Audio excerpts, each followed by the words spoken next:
Hi, welcome back to Mind Control.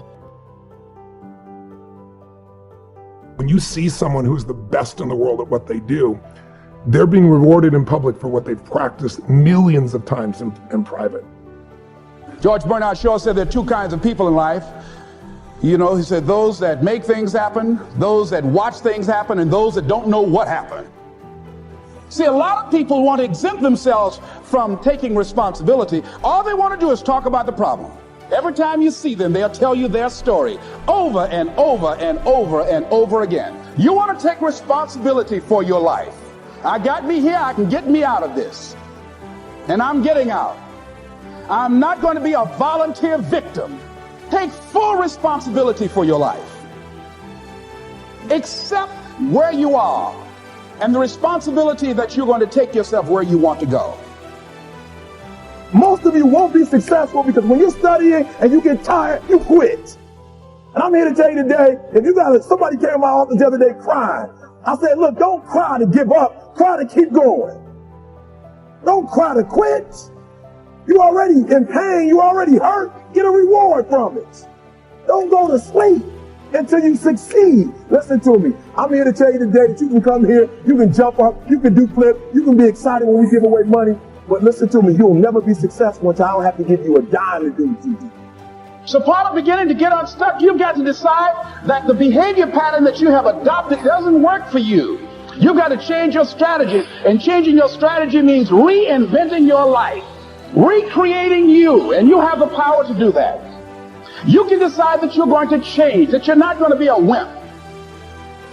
You can decide that you're going to stand up to life. You can decide that I'm going to live each day as if it were my last. You have the power to make that decision. You can decide I'm going to work on myself and develop myself. I'm going to empower me.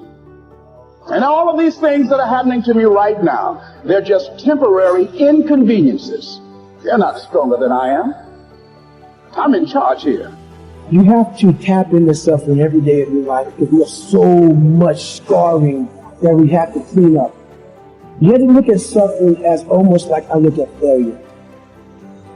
To succeed, you must fail. In failure and in suffering, all the answers are in there. No matter what you face, no matter how bad it is going to be, when there is a challenge, and by a challenge I mean anything in life, any challenge, anything that you're facing, the only way to overcome the challenges that you face is to start walking. Take that step every day, no matter what you are facing. Get up and start walking. Now is the time to take risk. You don't have kids. As you get older, your obligations increase. So and once you have a family, you start taking risk not just for yourself, but for your family as well. It gets much harder to do things that might not work out. So now is the time to do that before you have those obligations. So I would encourage you to take risks now. Do something bold. I dare you to realize that maybe you just don't have it so bad after all. Maybe it's time for you to realize and recognize that your troubles are not that bad.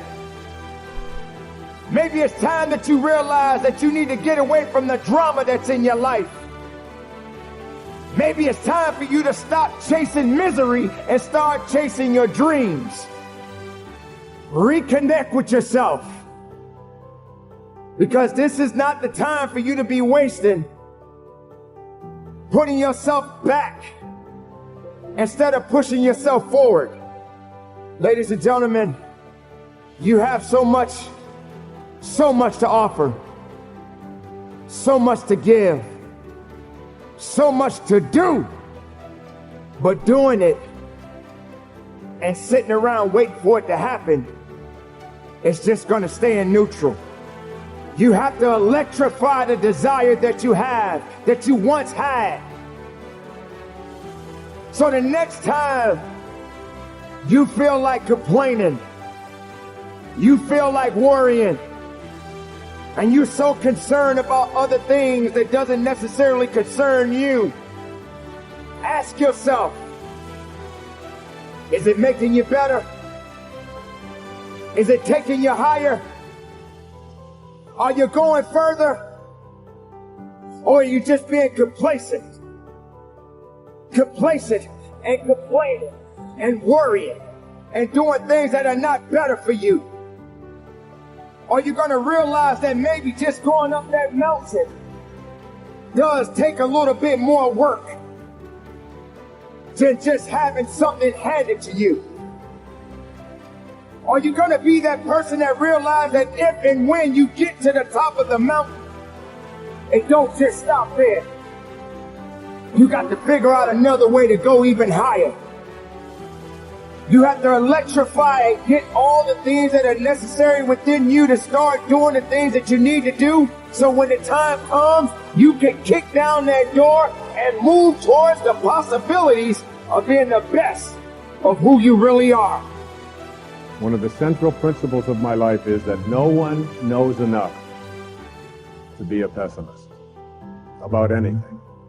And that each and every one of us, when we close our mind to what is possible for us or what is possible for humanity, closes off the genius that resides and lives in each and every one of us. Having an open mind doesn't necessarily mean finding fault with all of the things that you've been taught by others. It means opening yourself up to the potentiality and the possibility that anything and everything is possible.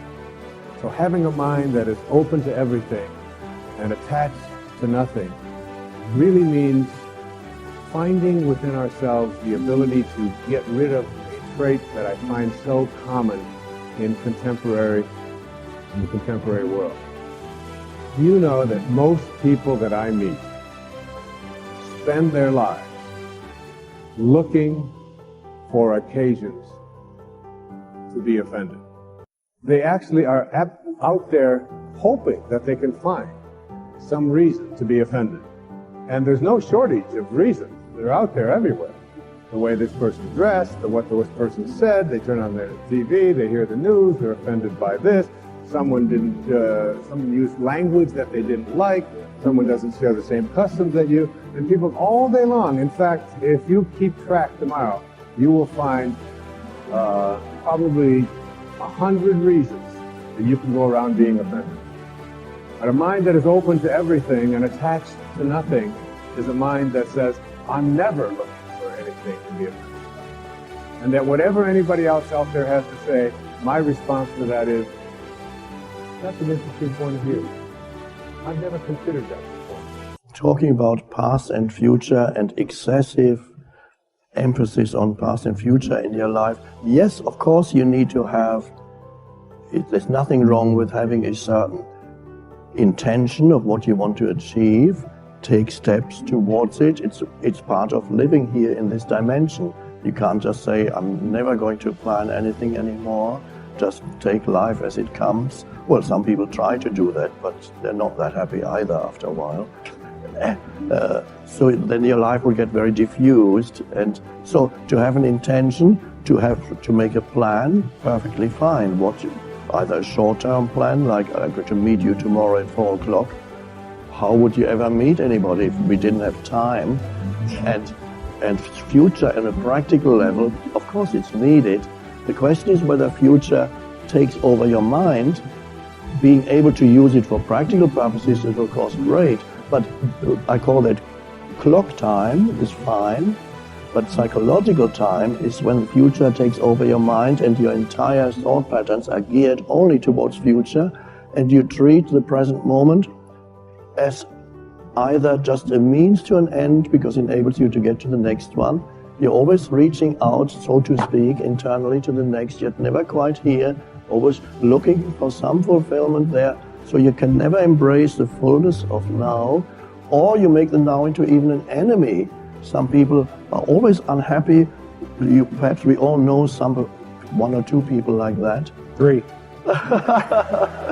who are, wherever they are, their complaining is never quite right. Wherever they are or whoever they are with, after a little while, they're very uncomfortable again. It should be somewhere else.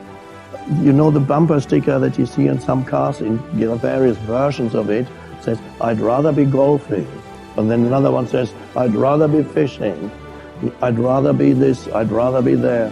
When I visited the spiritual teacher Ram Dass, who lives in Hawaii, he has a bumper sticker on it. But Ram Dass was the person who in the 70s wrote the book Be Here Now.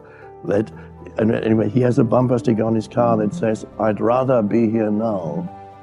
Remember the time when you wanted more. Remember the time when there were people in your life that did not believe in you.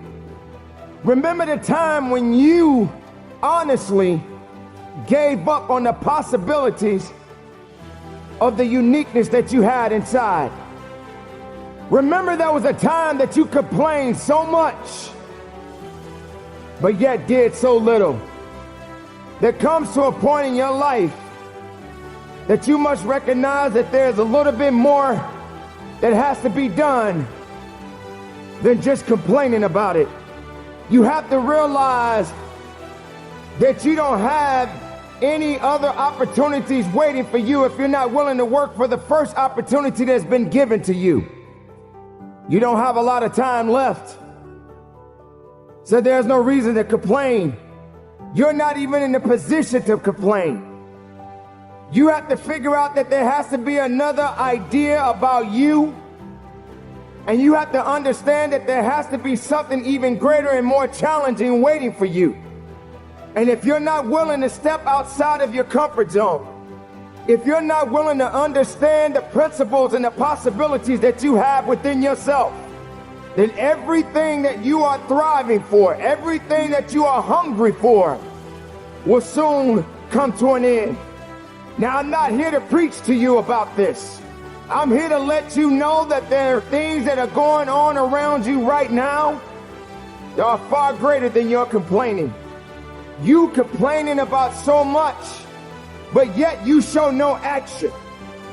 If you could trade places with someone right now, and the person that you are trading places with may have it just a little bit tougher than you have it going on in your life right now. So many people are suffering from so many things in this world at this moment, but yet you're complaining. So many people in this world right now wish they could trade places with you, but yet you're still complaining. You don't have that right to just give up. You don't have that right to just throw in the towel and say that it's over for you. Ladies and gentlemen, you got to understand that the reason that you are existing in this world right now is because you have things that must be done, and only certain people are qualified to take it to the level that it needs to be taken to. For there should never be a limitation to wherever it is that you are seeking and how far you are willing to travel and how far you are willing to go. Sometimes people tend to get a little lazy. Sometimes people like to put themselves in this little bitty box and just say that they are okay with where they are. There can never just be an okay to anything when it comes to that life. Thank you so much for watching till the end. Don't forget to share your thoughts in the comments section. Please also like, subscribe, and share this video with your friends and families. Please watch our other motivational videos. Thank you again.